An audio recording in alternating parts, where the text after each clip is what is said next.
The A-Team is here. The A-Team is back from last year, and I mean that sincerely.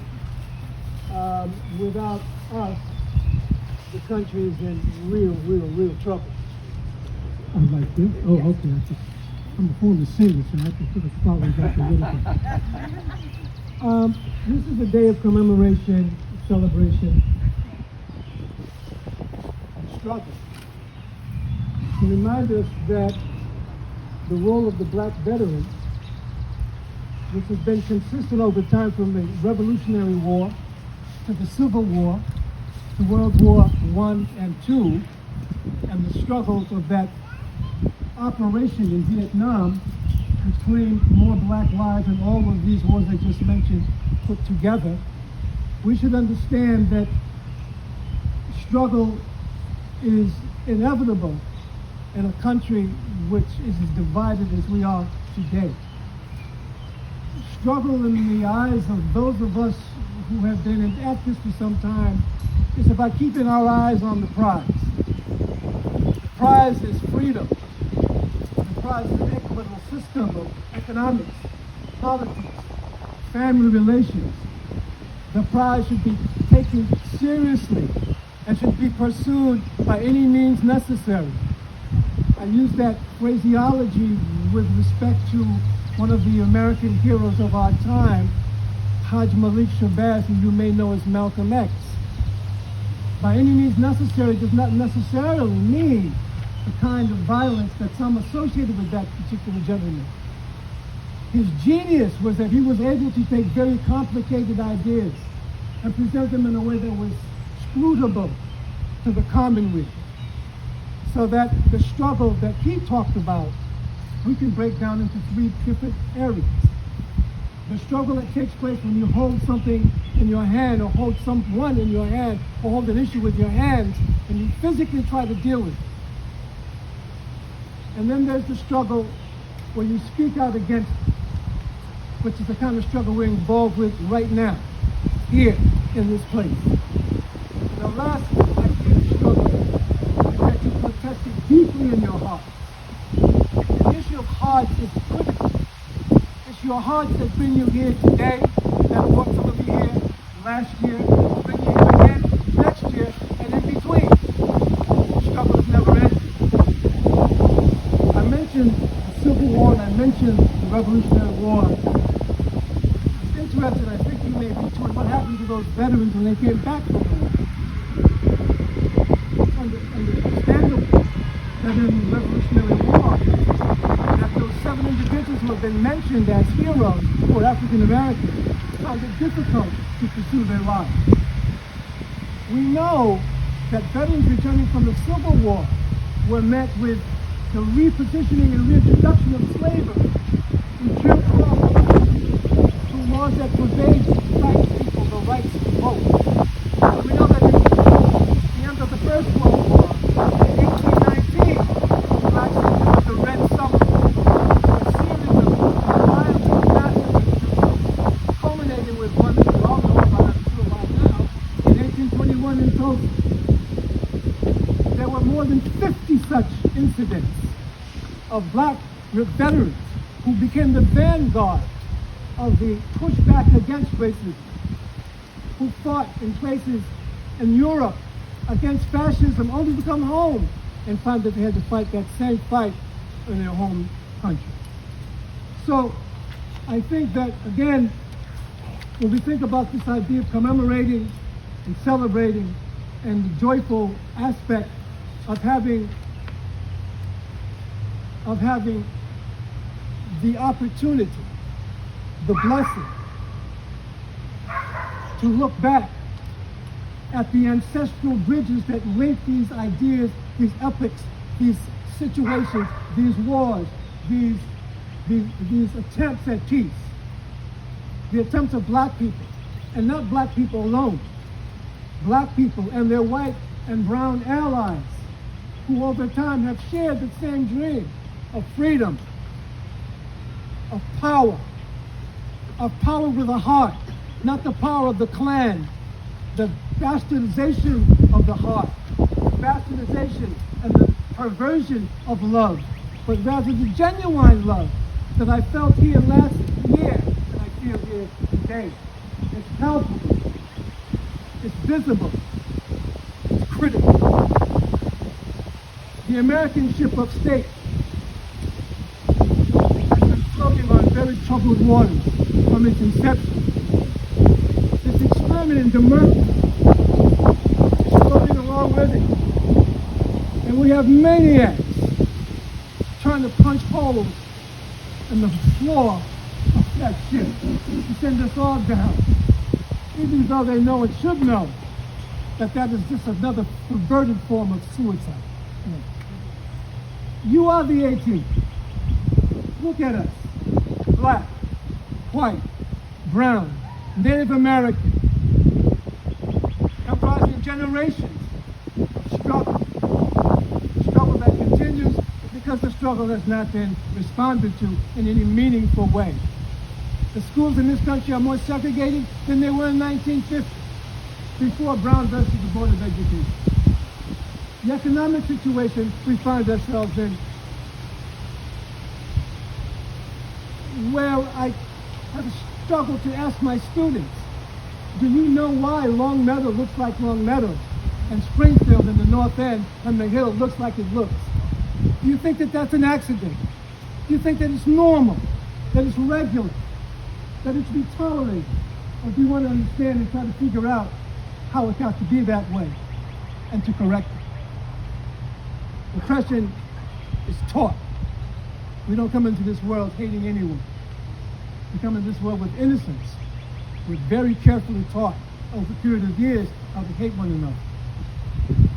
And that hatred is not by accident. It supports the very few minority of extraordinarily wealthy, powerful people who reign over us because we've allowed them. We need to be very clear on what, being here today, the message that is inferred by our standing and my standing next to the grave of a relative who fought in the Civil War. The trauma of being black in America doesn't go away.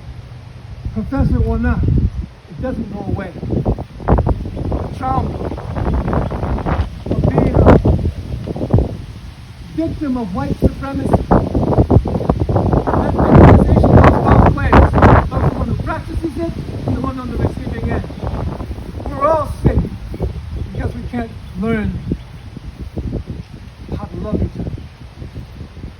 And how to love each other in praxis, by doing. Love is not a noun. Love is a verb. It's something that one does. It's something that one pursues. It's something that one persists and insists on. So, in closing, because I'm touching the surface of some very important personal feelings. My daughter told me yesterday we had lunch at my granddaughter's 6th grade graduation. And we thought she was graduating from Harvard. Bless her heart. I don't know if Mila's here yet. That's my 14 grandkids. One great-granddaughter. My daughter was saying, Dean, the November election was critical for this country. I know that. I was very glad to hear my daughter remind me. We've got work to do. You are the 18th. This to me is the quintessential example of interfaith, interracial, interethnic. I like to use the word race because race doesn't exist. You scratch that out. Interethnic, intertribal relations. We need to perfect it. We need to be prolific in our insistence that the way to live the lives of Americans is to fulfill those lofty principles outlined in the Declaration of Independence and in the Constitution. We need to insist on it and get better at it. We can't let the Republicans and the maniacs who follow him, I'm sorry, Trump and the maniacs who follow him rule the day. So I'm something for us to be more vocal, to do more of these kinds of gatherings based upon principles that are not just lofty, but are essential to the continuation rather, of this very important experiment in democracy. I hope to see you all next year at least. But as we pursue the curricula of ancestral bridges, I'm hoping and praying that I'll see a lot more of you. And actions aimed at tearing down the destructive elements of our society we all recognize and building them up on the basis of hope, of love, equitability, and power to the people. Thank you.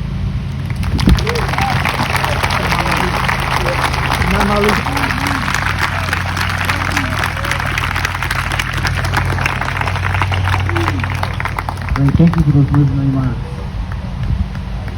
And I think that message is so important, that we are looking at moving forward and how we move together in love and in community. And that's really what today is about. As we commemorate this day and build Juneteenth activities, I do want to take a moment to acknowledge a number of people who helped make this possible. The celebration and our coming together today, including Senator Joe Comerford, Mindy Dobbs, former Senator Ken Rosenberg, former State Representative Jim Collins, Amherst Town Manager Paul Buchelman, members of the Amherst Town Council, and tomorrow we're going to hear a special remarks sent by Senator Ed Murphy. They all are very critical key in helping advance passage of Juneteenth as a state holiday.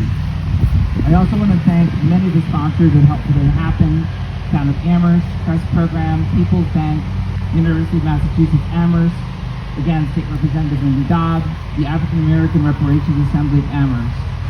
And I also want to extend special thanks to Jennifer Moyston, Ann Tweedy, the Amherst Historical Society, the Emily Dickinson Museum, Hope Church, Goodwin Church, and the Drake. As you heard, an idea that came out of last year was creating a history walk for Amherst. And today we're going to inaugurate a portion of that, and we invite you to participate in it. I also want to give a special shout out to my cousin Deborah Vizos, who curated a special exhibit at the Amherst Historical Society, that you're going to kind of see the progression of African American families here in Amherst. And it's really moving to walk through that and see some of our ancestors who contributed to the fabric of Amherst. All of you are part of the Amherst community and going to contribute how this city and this community moves forward. So we hope you're inspired by these experiences. We're really honored today. Oh, I left out 3 other people really important for me to acknowledge: Captain Gabriel Ting, Barry Roberts with the horses here on the back. You have a number of volunteers, Steve with the Veterans Affairs. Thank you all so much for helping make this celebration possible. We're going to begin in just a moment with the procession. We're going to be following the horse's carriage here in the back. And we do have a van for people who are uncomfortable walking.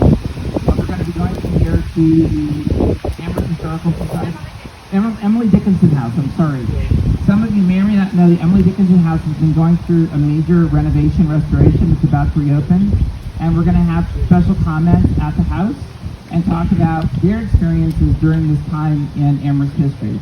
So again, thank you all for coming out this morning, and please join the procession and join us on the history walk. We'll be going from Emily Dickinson House to the Amherst Historical Society, and then over to the churches. And we've got a special surprise you can experience. I think we have another announcement. Oh, I'm sorry, we also have a bus provided by UMass Amherst.